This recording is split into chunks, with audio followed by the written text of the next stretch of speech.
Bapak Ibu, sungguh kita bisa menikmati bersama-sama pujian dan penyembahan kepada Tuhan.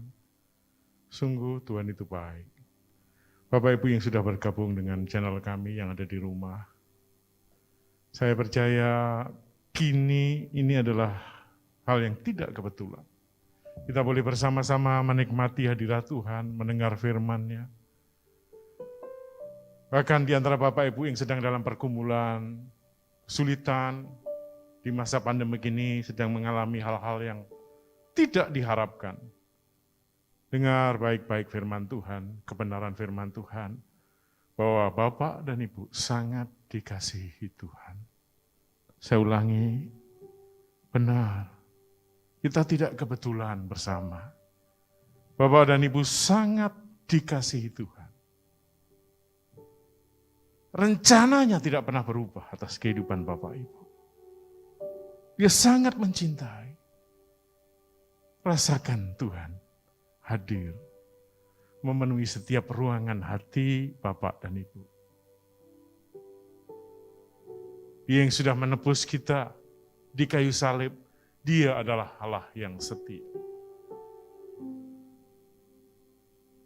Nah, Bapak Ibu yang dikasihi Tuhan, saudara-saudaraku dimanapun berada, yang menyaksikan bersama di hari Minggu, atau mungkin mendengarkan secara tidak langsung atau kebetulan, mungkin merasa kebetulan, tapi sesungguhnya Tuhan ada bersama dengan Bapak Ibu. Hari ini saya mau berbagi tentang kesatuan iman, tetapi saya mengambil tema walk by faith, not by sight. Bagaimana kita hidup, menjalani hidup dengan iman, bukan dengan yang kelihatan. Dengan ayat emas di dalam 2 Korintus 5 ayat yang ke-7. Bapak Ibu yang dikasihi Tuhan, kondisi saat ini kalau kita lihat Bapak Ibu, bahwa saat ini kita mengalami masa-masa yang tidak mudah. Banyak orang yang tidak menerima keadaan ini. Ada banyak kehilangan, ada banyak kesusahan, bahkan sahabat-sahabat kita ada yang dipanggil Tuhan. Tetapi kita bersyukur, Tuhan tetap berdaulat dalam segala situasi. Bahkan ketika hari ini pun, saya suka menegaskan dan menyatakan dengan iman dan sungguh-sungguh, bahwa Tuhan melindungi kita. Rencananya baik. Tetapi kalau kita diizinkan sakit pun hari ini Bapak Ibu, Tuhan akan menyembuhkan. Dan di jemaat kita cukup banyak yang terpapar, tetapi Tuhan menyembuhkan dan memulihkan. Hari ini kesembuhan terus dan sedang terjadi.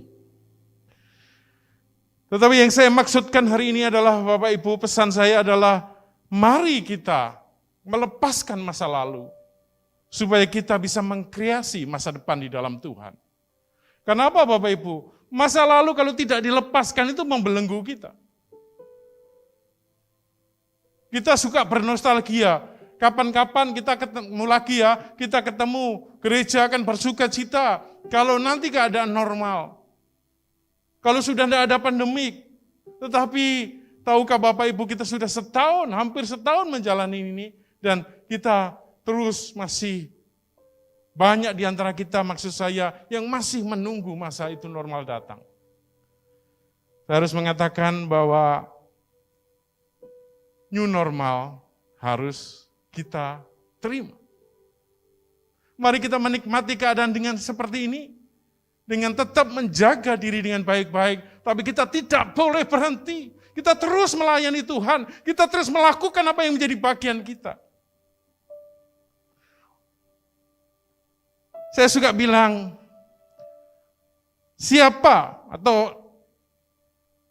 siapapun yang tidak bisa lolos dari masa lalu, unable to escape from the past, unable to create the future.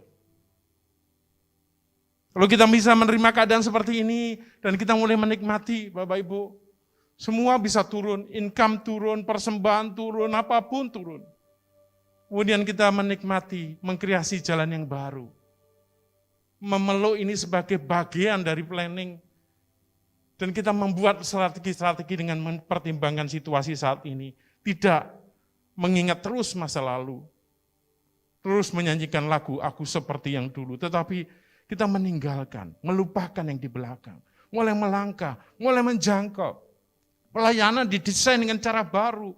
Keluarga didesain dengan cara baru. Bahkan masa depan sudah datang hari ini Bapak Ibu.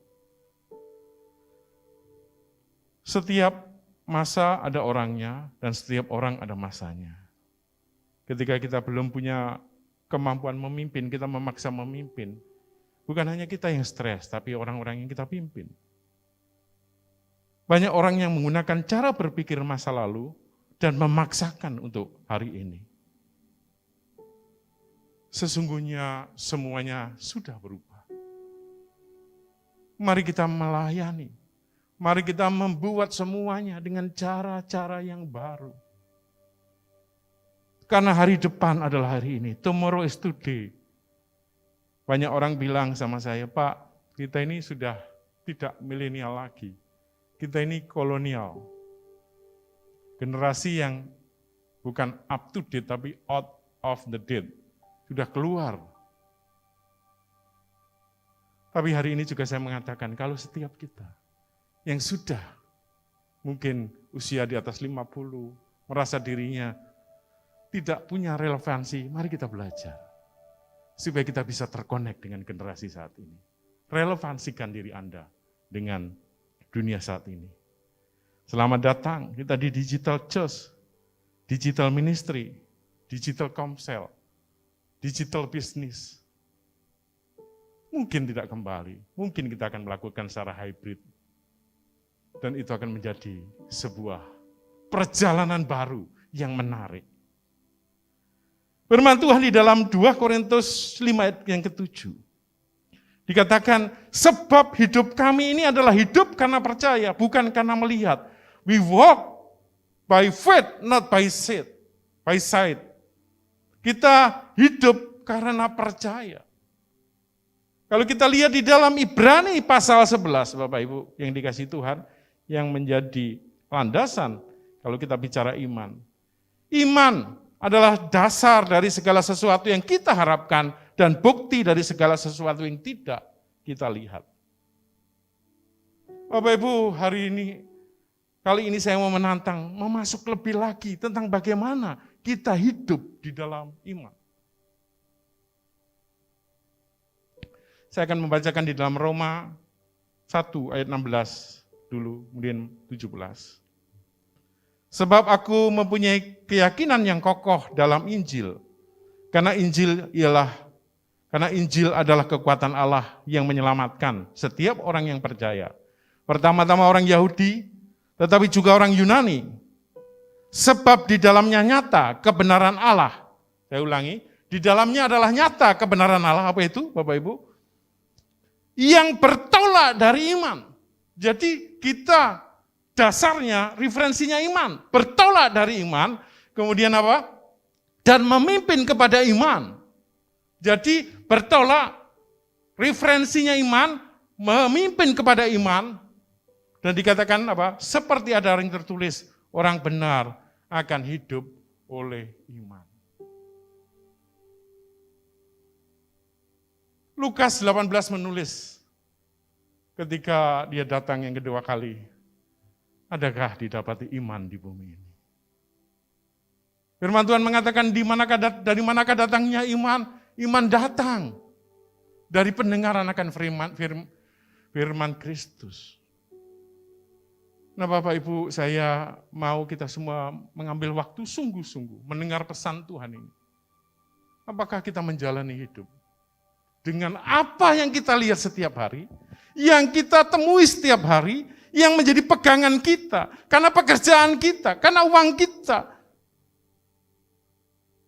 karena posisi kita, karena kekayaan kita, atau sebaliknya Bapak Ibu, kita hidup karena iman, karena firman Tuhan berkata hidup, bertolak daripada iman, memimpin kepada iman, dan orang benar hidup oleh iman.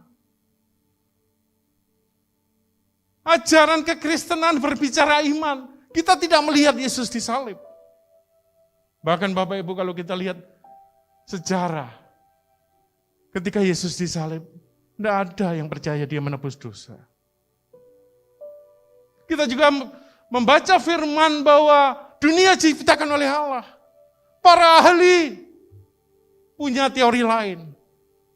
Bagaimana kita percaya? Dengan iman. Dengan iman. Yesus yang mati 2000 tahun yang lalu menebus Bapak Ibu.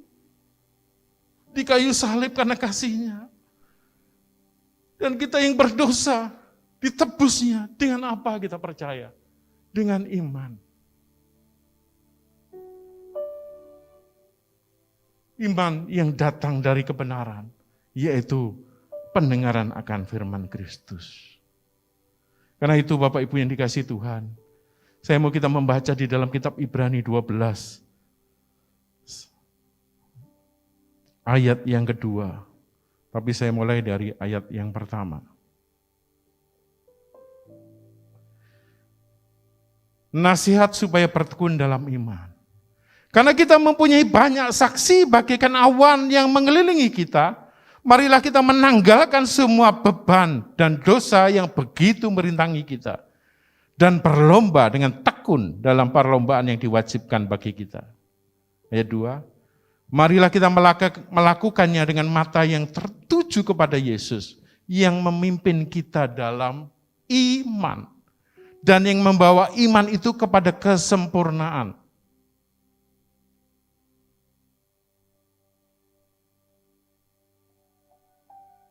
Yang dengan mengabaikan kehinaan, tekun memikul salib, ganti sukacita yang disediakan bagi dia, yang sekarang duduk di sebelah kanan tahta Allah. Ayat 2a saya ulangi, marilah kita melakukan, ayat yang pertama, yaitu dengan mata yang tertuju kepada Yesus, yang memimpin kita dalam iman.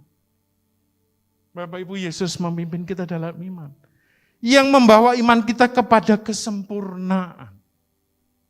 Karena itu hari-hari ini ketika semuanya ditawarkan kepada kita, jangan hilangkan fokusmu. Fokus tertuju, fix to Jesus. Pandang Yesus, pandang Yesus. Bukan karena yang lain. Karena apa? Yang memimpin kita dalam iman. Dia memimpin kita, tapi dalam iman. Dan apa? Dikatakan apa? Yang membawa iman kita ini kepada kesempurnaan. Jadi Bapak Ibu, jangan kita takut melihat kenyataan yang ada. Fakta yang ada. Tapi tetap fokus Yesus. Lihat, hari-hari ini kita lebih suka cerita penyakit. Kita lebih suka cerita iblis, setan, kuasanya, dan banyak acara yang seperti itu. Kita lupa ada Yesus yang harus kita pandang, yang membawa kita ke dalam kesempurnaan, yang memimpin kita di dalam iman. Wow, Bapak Ibu. Minggu lalu seseorang konseling dan katakan, Pak, saya ini hidup saya stres. Saya mengalami tekanan dan persoalan yang sangat berat. Apa yang harus saya lakukan? Saya bilang, pandang kepada Yesus. Pandang. Terus, lihat, jalani, cari. Apa kata Tuhan? Belajar firman-Nya. Nikmati hubungan dengan intim dengan Tuhan. Dia seorang yang sangat baik. Dia cerita, dia sudah sangat stres, minum obat banyak sekali. Dan dia bilang, saya nggak tahu mau jadi apa hidup saya. Saya hanya berkata, yuk, kamu dicintai Yesus. Mari sama-sama pandang pada Yesus. Kemudian besoknya saya telepon, saya ingatkan lagi. Dia cerita, Pak, saya sudah datang ke semua psikiater. Saya minum semua obat dan dicek nggak ada sakitnya. Tapi saya stres. Saya merasa bersalah. Saya merasa dihakimi. Saya merasa tidak layak. Saya bilang, karena engkau melihat dirimu yang tidak layak. Lihatlah Yesus yang mengampuni engkau. Yang menebus, dia mengasihi. Engkau terlalu banyak melihat dirimu, kesalahanmu. Tapi kau lupa melihat pengampunannya, kasihnya. Lihat Yesus yang mengasihi engkau. Dunia pun ditinggalkan, Bapa ditinggalkan semua karena kasihnya kepadamu. Dia bilang, hari itu dia mengalami kelepasan. Dan dia berkata, sungguh, gak minum obat lagi. Sembuh. Sementara dia mencari Yesus. Sementara dia menyelidiki. Dia melihat tangan Tuhan, kebaikan Tuhan, kematian Tuhan yang mengasihi dia. Semua masalahnya hilang. Dan dia berhenti minum obat. Dan sampai sekarang, saya memuridkan dia dengan sungguh-sungguh. Ada banyak hal yang sungguh-sungguh kita bisa kerjakan. Ada banyak orang yang datang kepada Bapak dan Ibu. Kita tidak perlu repot-repot menguasai banyak hal. Tapi arahkan kembali Yesus dan yang memimpin kita dalam iman kepada kesempurnaan. Rata-rata orang yang datang punya masalah dan beban yang berat. Kalau hari ini engkau yang sedang saya muridkan, yang saya ceritakan di sini, engkau mendengar firman Tuhan ini, teruskan langkahmu. Fokuslah kepada Tuhan. Karena kasih-Nya tidak terbatas. Kalau engkau melihat dirimu enggak pantas. Dan selama-lamanya kita enggak pantas, Bapak Ibu. Tetapi karena kasih karunia kita diselamatkan. Dan kita tidak pantas bermegah. Tetapi kita dipantaskan dan dibenarkan oleh Allah. Karena itu dengan iman, mari hari-hari ini kita nikmati hubungan yang intim dengan Tuhan. Makin bersyukur, makin Tuhan buka jalan dalam hidup kita. Saya menemukan orang-orang hari-hari ini yang makin antusias. Sementara saya juga menemukan orang-orang yang kehilangan harapan. Pak, saya nggak bisa apa-apa lagi. 3 hari yang lalu teman saya bilang, Pak, kantor saya 6 bulan tidak menggaji saya. Dia mulai cerita kesulitan-kesulitannya. Tapi berapa hari sebelumnya seseorang cerita sama saya, ketika dia memandang Yesus, dengan iman dia percaya bahwa semuanya bisa dikalahkan oleh iman. Karena Bapak Ibu, yang kita lihat ini terbatas. Jika dibandingkan dengan yang tidak kita lihat, jauh lebih banyak yang tidak kita lihat. Makanya firman Tuhan berkata, apa yang tidak pernah engkau dengar, apa yang tidak pernah engkau lihat, engkau pikirkan, yang timbul dalam hatimu, itu semua disediakan Allah bagi engkau. Katakan amin. Ya, katakan amin. Taruh tanganmu di dada, syukuri. Tuhan sangat baik untuk hidupmu. Ya, engkau tersenyum. Mungkin engkau berkata, ragu-ragunya enggak apa-apa. Hanya katakan kepada Tuhan, Tuhan, hatiku masih ragu. Dan pandanglah Tuhan, berilah kekuatan. Kekuatan adikodrati akan diturunkan. Tuhan begitu mengasihi. Engkau sangat dikasihi Tuhan, Bapak Ibu. Kalau kita melihat di dalam Ibrani pasal 11 ayat yang ke-6. Tetapi tanpa iman tidak mungkin orang berkenan kepada Allah. Saya suka dalam bahasa Inggris. Dalam berbagai versi saya baca kalimatnya sederhana. It is impossible to please God without faith. Tidak mungkin menyenangkan Tuhan tanpa iman. Sebaliknya di dalam kitab Roma 8 ayat 8. Mereka yang hidup dalam daging tidak mungkin berkenan kepada Allah. Jadi Bapak Ibu, kalau setiap karyawan yang bekerja tanggal 25 terima gaji, nggak perlu iman, karena pasti. Tetapi engkau yang pengusaha, yang belum tentu ordernya masuk, PO-nya dapat, terima gaji, terima income, belum tentu. Itu butuh iman. Perusahaan-perusahaan sekarang sedang digoncang. Bersyukurlah. Kalau Bapak Ibu masih terima gaji, teman saya cerita, 6 bulan tidak digaji. Bahkan sebuah grup koran nasional Kristen yang kita tahu bulan Februari sudah tidak terbit lagi. Ketika saya diundang menjadi pembicara di radionya, saya tanya, aduh, there is ribuan orang kehilangan pekerjaan karena koran Kristen milik pengusaha terkenal harus tutup di bulan Februari. Tapi saya bilang, siapakah yang menjamin hidup kita? Yang kelihatan atau tidak kelihatan? Yang kelihatan mata atau iman kepada Kristus Yesus? Hidup kita sekali. Saya berkata dengan sungguh-sungguh, Tuhan melindungi jemaat kita. Pasti, bahkan bukan hanya jemaat kita, setiap orang percaya. Tidak mungkin sakit jika tidak diizinkan. Kalau diizinkan sakit, Tuhan pasti menyembuhkan. Perlu pengalaman pribadi dengan Tuhan. Tetapi kalau kita dipanggil Tuhan sekalipun, semua yang terbaik disediakan. Tidak usah takut. Kalau kita tidak mati hari ini, mungkin 30 tahun lagi, umur 70, mati. Tidak mungkin kita hidup selama-lamanya. Masalah waktu saja. Kalau tugas kita sudah selesai, kita pun menikmati, bertemu dalam kekekalan. Karena kehidupan di bumi ini, kehidupan yang sementara, yang kita lihat.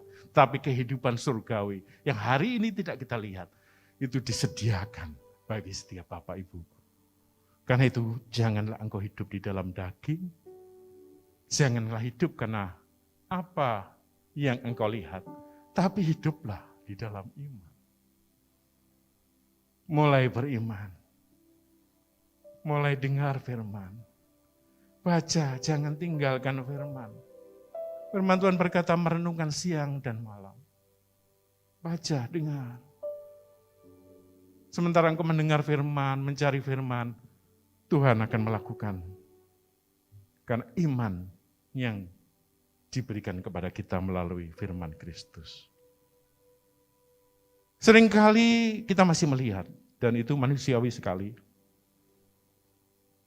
melihat sesuatu berdasarkan penampilan, berdasarkan apa yang kelihatan. Di dalam kitab 1 Samuel, saya akan membacakan untuk Bapak dan Ibu, pasal 16, ayat yang ke-6. Nabi Samuel yang mengurapi calon pengganti Saul bisa salah. Ketika ayat 6, 1 Samuel 16 ayat 6, ketika mereka itu masuk dan melihat Samuel, melihat Eliab, lalu pikirnya, sungguh di hadapan Tuhan sekarang berdiri yang diurapinya. Eliab badannya tegak, gagah, seorang tentara. Nabi Samuel langsung tertarik dan berpikir ini Tuhan akan mengurapi dia jadi pengganti Saul. Tapi langsung Tuhan berfirman pada Samuel, janganlah pandang parasnya atau perawakannya yang tinggi, sebab aku telah menolaknya. Bukan yang dilihat manusia, yang dilihat Allah. Manusia melihat apa yang di depan mata, tetapi Tuhan melihat hati. Saya ulangi Bapak Ibu, manusia terpesona dengan kekayaan, penampilan, kecantikan. Tapi Tuhan tidak pernah gagal melihat hati setiap Bapak Ibu di tempat ini. Yang hari ini bersama-sama mendengar kebenaran firman. Tuhan melihat hati. Tuhan mengasihi Bapak Ibu. Engkau tidak sempurna, tapi engkau sangat dikasihi. Tuhan melihat hatimu yang penuh dengan kesetiaan, kerendah hatian. Tuhan sangat mengasihi Bapak Ibu. Saya percaya, saya tidak pernah ragu sedikit pun. Tuhan memilih saya. Bukan karena saya yang hebat, bukan. Tapi karena kasih Tuhan.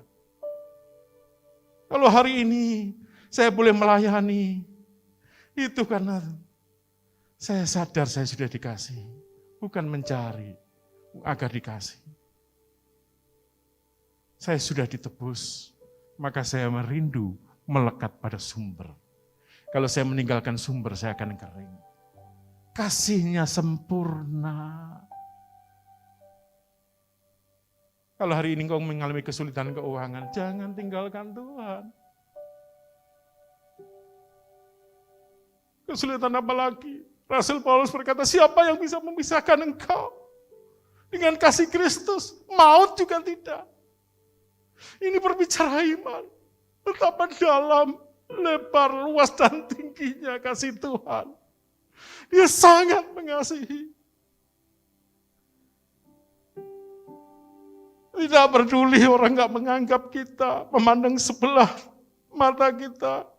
Mungkin kita tidak punya apa-apa, kita tidak berpendidikan tinggi. Tidak menarik, suaranya fales. Apalagi hitam, jelek. Orang boleh memandang. Depositonya nggak banyak, nggak punya tabungan, pas-pasan. Tapi Tuhan melihat hati. Dan Tuhan memilih. Akan ada terjungkir balik orang sadar. Makanya firman Tuhan bilang apa? Yang terbesar di antara kamu adalah yang terkecil. Yang mau melayani. Yang mau memberikan hidupnya. Dan Tuhan menawarkan kepada setiap kita hari ini. Engkau sangat dicintai Tuhan. Engkau sangat dikasihi. Apapun keadaanmu.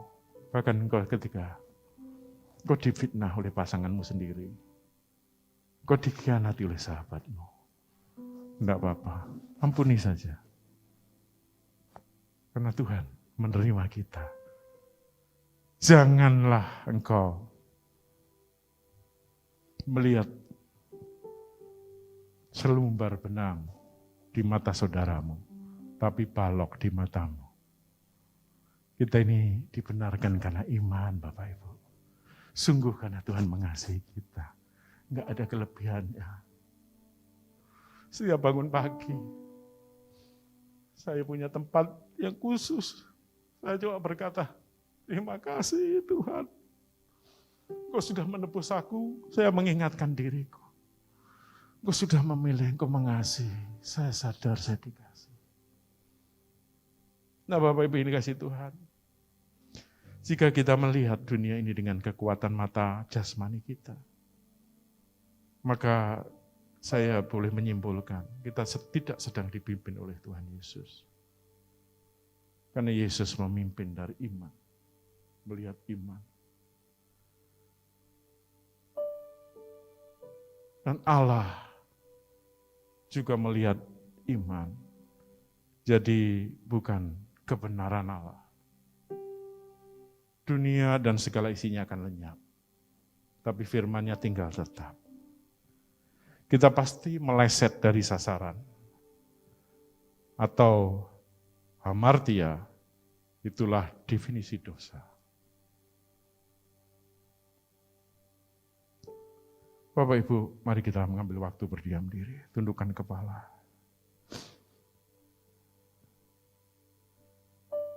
Rasakan kasih-Nya, rasakan kebaikan-Nya. Ia tak pernah berdusta. Ialah yang setia. Dia tidak melihat paras. Dia tidak melihat yang kelihatan. Tapi hatimu dilihatnya. Engkau dikasihi dan dicintai Tuhan. Mari katakan syukurmu.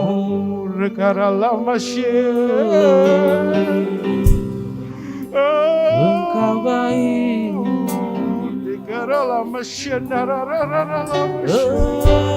Engkau baik. Terima kasih. Terima kasih.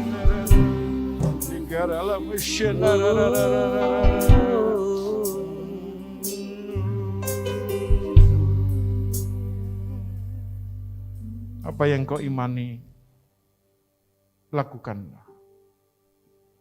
Karena iman tanpa perbuatan adalah mati. Yakobus menulis, padamu ada iman, padaku ada perbuatan. Tapi dengarkan, aku akan menunjukkan imanku lewat perbuatan. Bapak Ibu, situasi boleh sangat sulit. Tapi dengar, Tuhan Yesus yang kau imani jauh lebih hebat dari persoalan. Ini tidak berarti semuanya jadi mudah.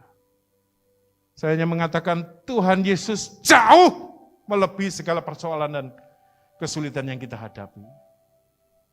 Dialah pemilik langit dan bumi, yang berkata segala kuasa di surga dan di bumi ada di tangannya. Pergilah dan jadilah semua bangsa muridku, ajarlah mereka seperti yang diperintahkan. Dan ketahuilah, Tuhan menyertai sampai kesudahan. Karena itu hari ini engkau yang masih ragu, engkau yang ada di persimpangan jalan, engkau yang melihat ketakutan di depan, engkau lebih khawatir lihat situasi, lebih khawatir lihat keadaan bangsa ini, keadaan dunia ini. Engkau mulai mendekat kepada Tuhan. Lihatlah, jangan dengan mata jasmani, tapi lihatlah dengan kebenaran, iman di dalam Kristus Yesus.